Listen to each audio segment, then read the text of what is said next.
काही होणार नाही, चर्चा आहे. काहीही होणार नाही. सामाजिक कार्यकर्त्या अंजली दमानिया यांच्या आधी तिथं आंदोलन सुरूच होतं, लोक रस्त्यावर आलेच होते. सुरेश धस यांनी तर तांडव केलेलं आहे. बीड मधल्या दहशतवादाविरुद्ध धसांचं तांडव सुरू आहे, तांडव.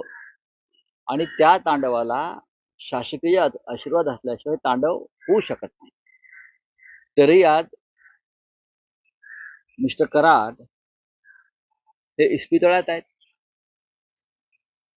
त्यांचं कुठे काय दुखतंय मला माहित आहे, पण ते इस्पितळात आहे. त्यांच्यासाठी इस्पितळाचा एक मजला रिकामा केलेला आहे. इतर अनेक सोयी सवलती त्यांना मिळत आहेत. एका मुख्यमंत्र्यांना दिसत नाही का? अजित पवारांना दिसत नाही का? आणि हे सगळं धनंजय मुंडे यांच्या मार्गदर्शनाखाली सुरू आहे असं सुरेश धस सांगतायत, जे भाजपचे आमदार आहेत. आणि अंजली दमानिया यांचाही भाजपचाच संबंध आहे किंवा संघ परिवाराशी असेल फार तर.